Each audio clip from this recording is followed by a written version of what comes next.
ओम साई राम। श्री सच्चिदानंद सतगुरु साईनाथ महाराज जी की जय। श्री गुरु चरित्र ज्ञान कांड अध्याय 1 मंगलाचरण। ओम श्री गणेशाय नमः। श्री सरस्वती नमः। श्री गुरुवे नमः। श्री पाद वल्लभ श्री नरसिंह सरस्वती दत्तात्रेय सद्गुरुवे नमः। गुरु ब्रह्मा गुरु विष्णु गुरु देवो महेश्वरा गुरु साक्षात परम ब्रह्म तस्मै श्री गुरुवे नमः। अब इस प्रकार प्रभु दत्तात्रेय का ध्यान करें। लाल सूर्य की कांति वाले इंद्रलील वर्ण की जटाएं धारण किए समस्त अंगों पर बसमले हुए शांत मुद्र वाले अनाहत नाद प्राणवायु चढ़ाए हुए, जो कि एक अत्यंत कठिन क्रिया सनक ब्रह्म आदि ऋषियों से गिरे, जिनकी सिद्ध महात्मा भी सेवा करते हैं तथा जोगी परमानंद से ध्यान करते हैं, ऐसे अति पुत्र दत्तात्रेय का हम हृदय से ध्यान करते हैं। ऐसे अत्रिपुत्र दत्तात्रेय की हम हृदय से उपासना करते हैं। ओम नमो विघ्न हरने वाले गजानन गिरजा पुत्र लंबे उधार वाले हाथी से सूप के समान करण है श्री गणेश, हम आपकी स्तुति करते हैं जिससे आपकी पूर्ण दृष्टि हम पर पड़े तथा ये श्री गुरु चरित्र बिना किसी बाधा के ग्रंथ लिखा जा सके। विघ्नहर्ता, मैं आपको नमन करता हूँ। अब मैं ब्रह्म कुमारी सरस्वती का ध्यान करता हूँ, जो वाणी के देवी, हंस वाहिनी, वेद शास्त्र विद्या आदि का अधिकारी माँ शारदा, जो विश्व को ज्ञान देती है। मैं आपके चरणों में वंदना करके आपको नमन करता हूँ। आप मेरी वाणी में बैठकर मुझे बली बुद्धि देकर मुझसे सविस्तार गुरु चरित्र कहलवावें। आप गुरु का नाम है, आप नरसिंह सरस्वती कहलाते हैं। तुमने मुझसे भी इस कारण प्रेम किया है क्योंकि मैं तुम्हारा नाम धारण किया है। जैसे कठपुतली धागे से बंधी होती है तथा उसी धागे के नियंत्रण पर चलती है, उसकी बुद्धि स्वतंत्र नहीं होती, दूसरे की बुद्धि पर चलती है, वैसे ही मैं आपकी कठपुतली हूँ। आप मेरी जीवा को प्रेरित करें। मैं आपके चरणों में नमन करता हूँ। अब मैं त्रिमूर्ति की वंदना करता हूँ। मैं उनसे विद्या मांगता हूँ, जिनके 4 मुख हैं, जो विश्व के करतार हैं और जिन्हें वेद स्मरण है, और उनके ब्रह्म चरणों में मेरा प्रणाम है। अब मैं ऋषिकेश, जो विश्व के नायक हैं, उनका ध्यान करता हूँ, जो लक्ष्मी सहित क्षीर सागर में रहते हैं, जिनकी 4 भुजाएं हैं, जिनमें शंख चक्र गदा तथा कमल है। उनकी नाभि से निकलने वाला कमल अति सुंदर है, जो कमर में पीताम्बर पहने हैं, मुक्त वत्सल्य तथा इच्छा अनुसार फल देते हैं। मैं उन्हें शत शत प्रणाम करता हूँ। अब मैं शिव को नमस्कार करता हूँ, जिनके सिर पर गंगा है, माता पार्वती जिनकी पत्नी है, और त्रिनेत्री पंचमुखी तथा सृष्टि के संहारक है, जो शमशान में रहते हैं, और मैं उनके चरणों में नमन करता हूँ, जो शेर की खाल ओढ़े तथा सर्व अंगों पर सर्प सांप लपेटे, ऐसे उमा के पति शंभु को मैं नमन करता हूँ। अब मैं समस्त संतों, सिद्धियों, साधक तथा ज्ञानियों को, यक्ष गंधर्वों, किन्नरों तथा कपिकुलों को नमन करता हूँ। व्यास, पराशर आदि मुनिजनों तथा वाल्मीकि प्रभृति आदि कवियों को मैं नमस्कार प्रणाम। ना मैं ग्रंथ रचना जानता हूँ, ना शास्त्रों को पढ़ा है, ना शुद्ध भाषा आती है, अतः आपसे विनती है कि आप मुझे काव्य रचना में सहायता करें।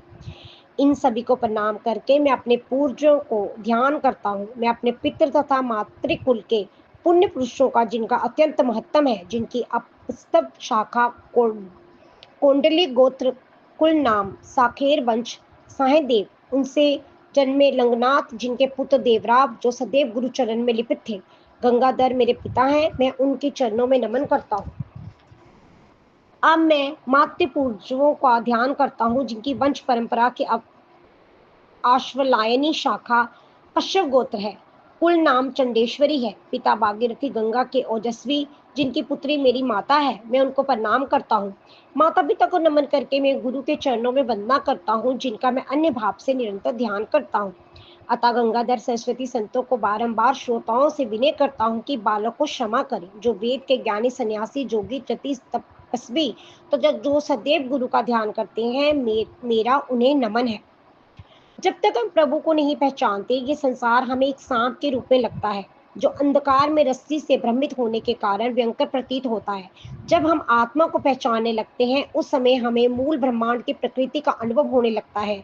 हमें श्री गुरु को प्रणाम करना चाहिए, जो सच्चिदानंद की सहायता है, सत्यता है, एक ऐसा सत्य जो अल्पज्ञानियों को कई रूपों से दिखता है, परंतु उसका अनुभव प्राप्त के रूप में प्रभु दत्त ही देते हैं। वे जो अपनी दया से अपने को प्रभु दत्त के रूप में अवतरित करते हैं। ऋषि अत्रि व अनुसा के पुत्र अपने भक्तों के कर्तावीर तथा राजयुद्धों को आत्मा को दर्शन कराने वाले श्रीपाद वल्लभ तथा नरसिंह सरस्वती के रूप में अपने भक्तों का उद्धार करने के लिए अवतरित हुए हैं। आज भी पवित्र नदी कृष्णा व भीमा के संगम पर अपने भक्तों की प्रार्थना का उत्तर देते हुए अपने ध्येय पूर्ण करते हैं।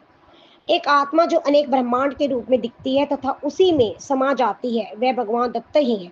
उन्हें ज्ञान के रूप द्वारा अनुभव किया जा सकता है। वह जो अपने ध्येयों की चेतना के अनुभवों से पैदा हुए अंतर की शक्ति से इच्छा व अनिष्ठा को समाप्त कर देते हैं, वे अपने को अज्ञानता के चंगुल से बचा सकते हैं। ऐसे व्यक्तियों के लिए केवल प्रभु को ही प्रेम की वस्तु है।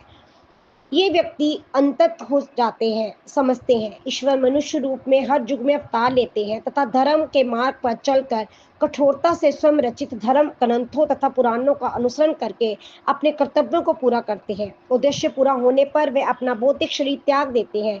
इस दुष्ट कलि युग में स्वर्ग के देवी देवता भी प्रार्थना करके पर सहायक नहीं होते। वे पुनः अवतार लेते हैं तथा एक ऋषि के रूप में रहते हैं। वे अपनी अद्भुत व दिव्य लीलाएं कृष्णा व अमराजा नदियों के संगम पर करते हैं।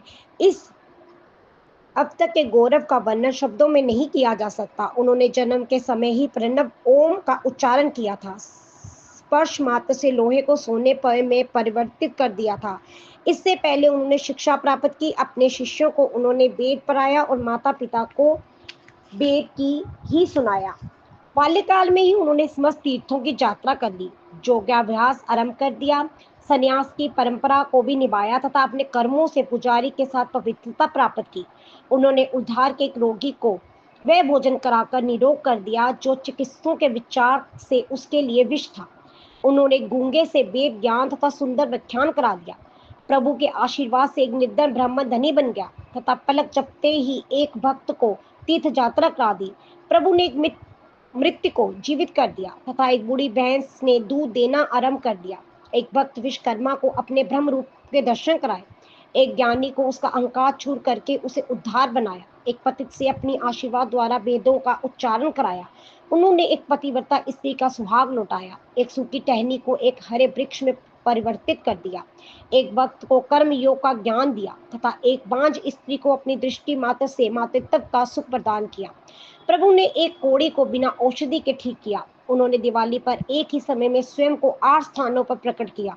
उन्होंने एक खेत को जिस फसल पकने से पहले काट दिया जाता था अधिक पैदावार में बदल दिया। इस प्रकार उन्होंने आश्चर्यजनक कार्य किए तथा कर रहे हैं। आकाश के तारे तथा रेत के कण गिने जा सकते हैं, परंतु उनके गुण नहीं जो अनंत है। वे शरीर रहित एक आत्मा है, पर वह चमत्कारी रूप से एक शरीर धारण कर लेते हैं। वह एक भक्त के हृदय में उसके कानों द्वारा प्रवेश कर जाते हैं तथा हृदय पवित्र कर देते हैं। वह उसे जीवन की अज्ञानता के मुक्त कर देते हैं। जिस भक्त का सुख दुख का अंतर मिट गया हो, उसे वह शरीर से मुक्त हो ना हो, जब वह अपने कर्मों को भोग लेने जिसे प्रारब्ध कहते हैं, तो वह अवश्य ही मोक्ष प्राप्त करेगा। ये सत्य उनकी समझ में नहीं आएगा जिनमें जिज्ञासा का प्रकाश नहीं है तथा जो दीपानेपन में अंधे हो चुके हैं तथा बौद्धिक सुखों में लिप्त हैं। जो धार्मिक शास्त्रों के अनुसार जीवन व्यतीत करते हैं, उन्हें आंतरिक झुकावों के अनुरूप जीते हैं। वह जो वेद के प्रकाश में जीते हैं तथा वह जो अपने कर्मों की झूठी कार्य चेतना से मुक्त है, वह जो कर्मों के फल की इच्छा से मुक्त है, वही सच्चे सन्यासी हैं। उन्हें अपने जीवन काल में प्रभु का संरक्षण प्राप्त होता है तथा मृत्यु के बाद मोक्ष। श्री गुरु के शक्तिशाली व सर्वोत्तम अवतार के विषय में सुनकर एक ब्राह्मण जिसका नाम नामधारक शर्मा था, वह संसारिक जीवन की भ्रांतियों से मुक्त हो गया था जो कभी उसमें थी। उसने जीवन गुरु के सात्विक गुणों की स्तुति तथा गुणगान में समर्पित कर दिया था तथा पवित्र नदियां भीम तथा अमराज के संगम के तट पर आ गया था, जहां उसने प्रभु का अनुभव किया। उसने श्री गुरु के दर्शन करने के एकमात्र ध्येय से भगवान गणेश्वर की आराधना की, जिससे उसकी भक्ति सरस्वती की भक्ति से समस्त विघ्न दूर हो जाए, अतः उसे सत्य का ज्ञान हो जाए। अंत में वह भी गुरु की स्तुति करके अपने ध्येय को प्राप्त करने में सफल हो गया, जो उसके पास उनकी दिव्य लीलाओं की कथाओं के रूप में पहुंची, जिसे उसे स्वयं प्रभु ने एक जीवित अवतार के रूप में सुनाया। नामधारक ने श्री गुरु के दिव्य रूप की स्तुति इस प्रकार की: हे सर्वज्ञाता, आप मुझे नहीं जानते। हे प्रभु, आप समस्त संसार को देखते हैं, क्या आप मुझे नहीं देखते? हे सर्वव्यापी, आप मेरे रोने को नहीं सुनते? जब आपने इसे अनसुना कर दिया है, यदि आपको ये ज्ञात है कि मैं क्या हूँ, तो अभी तक मेरे दुख क्यों विद्यमान है? यदि आपने मेरा अनदेखा किया है, तो क्या ये आपके लिए उचित है? आपका वक्त किसी अन्य प्रभु की शरण में जाए। आप हमारी आत्मा हैं, सभी देवताओं के देवता हैं। आप तो हमारे कुल देवता हैं। मैं आपको छोड़कर किसी अन्य देवता की शरण में कैसे जा सकता हूँ? मुझे पता है कि आप मेरे प्रभु हैं, आप सर्वोत्तम हैं। आपने मेरा अनदेखा इसलिए किया है कि मैं एक तुच्छ प्राणी हूँ। जैसे एक राजा को सभी जानते हैं, पर वह अपनी प्रजा से सभी को व्यक्तिगत रूप से नहीं जानता। ये एक राजा जैसे तुच्छ प्राणियों के लिए जो संभव है, परंतु आपके लिए नहीं।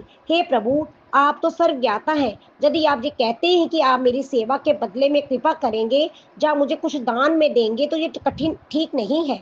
जो प्राणी कुछ पाने की इच्छा से दूसरों की भलाई करता है, वह सत्य रूप में दानी नहीं है, वह तो स्वार्थी है। जैसे सबको निस्वार्थ सूर्य प्रकाश देता है, इंद्र बिना स्वार्थ वर्षा करते हैं। आपने अपनी कृपा ध्रुव तथा विभीषण पर भी की थी, तथा उन्हें अध्यात्म और प्रकाष्ठक पर पहुंचाया। इसी प्रकार आप अपनी कृपा दृष्टि मुझ पर डालें। आठों सिद्धियां व नव निधियां आपकी सेविकाएं हैं। क्या आपको भी कुछ प्राप्त करने की इच्छा है? ऐसा क्या है जो मैं आपको दे सकता हूँ? एक साधारण राजा भी अपनी प्रजा की रक्षा करता है। हे प्रभु, आप तो संसार के पालक हैं। मेरी भक्ति व पूजा आप तक पहुंच चुकी है, तो अब आप मेरी ओर ध्यान क्यों नहीं दे रहे हैं? हे देवताओं के देवता, क्या आपको मेरी किसी त्रुटि से दुख पहुंचा है? ऐसी करना आपको शोभा नहीं देता। एक पुत्र अपनी माँ के पांव भी मार दे, तब क्रोध नहीं करती। मनुष्य माता पिता अपने पुत्र की रक्षा करते हैं। आप तो समस्त लोक के माता पिता हैं। आप तो सृष्टि के संरक्षक हैं। मुझ पर दयावान नहीं होंगे तो मैं असहाय हो जाऊंगा।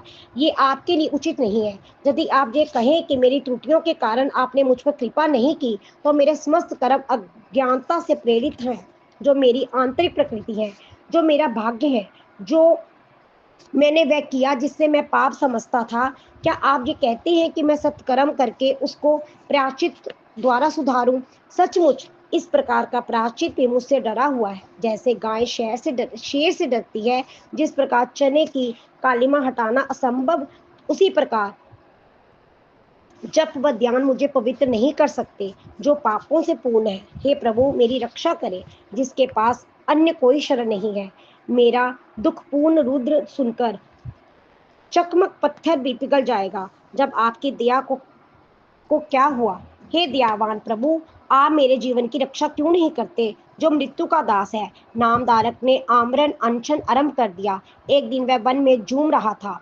वह थक कर एक वृक्ष के नीचे सो गया। तब उसने एक पूर्ण सुखदायी सपन देखा। एक ब्रह्मणशील जोगी, जिसके सिर पर जटाएं थी, शरीर पर एक पवित्र विभूति मली हुई थी तथा कंठ में रुद्राक्ष माला थी, उस महात्मा पर एक दृष्टि डालते ही नामधारक के मन को गुरु दर्शन की ज्वाला शांत हो गई। उसे प्रसन्नता से उस पवित्र आत्मा को नमन किया, अपने अक्षरों के उसके चरण धोए और अपने केशों से उन्हें पोंछा। जोगी ने उसे उठाया तथा मस्तक पर हाथ रखकर उसे आशीर्वाद दिया तथा मस्तक पर पवित्र विभूति का तिलक लगाया।